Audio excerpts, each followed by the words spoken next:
So here we have the Kia Sportage on a 19 plate. I'm going to start off by showing you around the outside of the car, and then we'll hop in and run through some controls on the inside.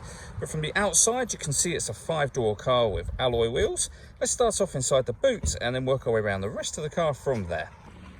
So as we approach the back of the car, you'll see we have reversing sensors. This car's also got a reversing camera. Plenty of boot space, along with that 60/40 split folding rear seat. And then underneath this tray section, even more space should you need it. Okay, so we're just going to work our way back round to the front of the car, and then we'll hop in and run through some controls on the inside. But now that we've done a full circle of it, you can see it's in excellent condition the whole way round. Just briefly before we climb in, I think it's well worth seeing the interior from this exterior point of view. There's plenty to run through on the dashboard, so let's hop in and we'll do that now. Okay, now that we're inside the car, we're going to start with the dials. On the left-hand side, we have the rev counter, and on the right-hand side, the speedometer and fuel gauge. In the middle, you can see the total miles of this car, which are 14,717.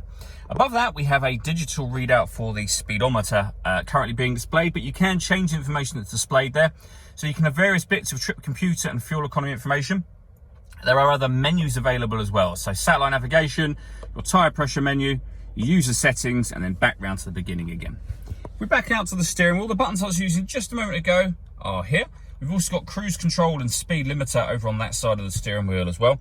Over on the left-hand side, we have stereo controls through the middle, and then phone controls, including voice activation for the phone. You can't use any of the phone controls until such time as you paired the phone up, and that is done over on the touchscreen in the center. There are some buttons below it, just here, but predominantly everything else you can do via the touchscreen. So to pair your phone, you'd hit that in the top left-hand corner and follow instructions from there. When it comes to music in this car, we have the radio, of course, and you'll see this car has DAB, FM and AM radio.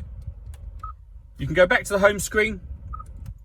If you want to listen to your own music, you would hit that media tab. Now it's grayed out because nothing is connected at the moment. You can connect up a USB device. You can stream your music wirelessly via Bluetooth audio as well. If that USB device that you connect happens to be your smartphone, you've either got Android Auto or Apple CarPlay available as well.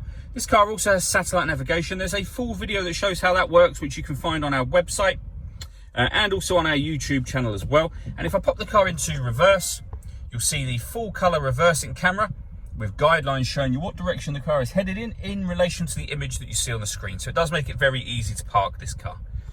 Working our way down, we have the volume for the stereo and some of the buttons I was talking about just there.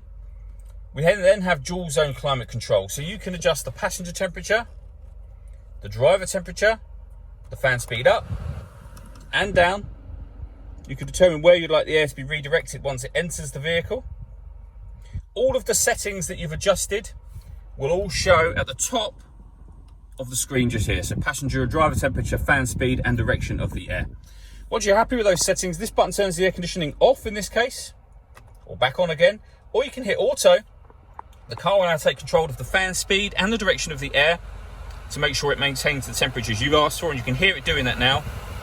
You can override that at any time you wish to and put it back on whatever setting you want it on there as well.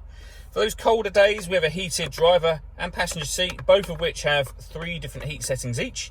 We have 2 12-volt charging sockets and the USB input that I mentioned a moment ago, a 6-speed manual gearbox, and then these buttons just here. So that one turns on and off the parking sensors for the car, and this one will turn on, and you can see up here, the downhill brake control, and it will turn it back off again as well. All that leaves me to say is thank you for taking the time to watch this video. If you'd like to come and see the car in person and have a test drive, please feel free to call any of our MJA sites. We'd love to hear from you soon.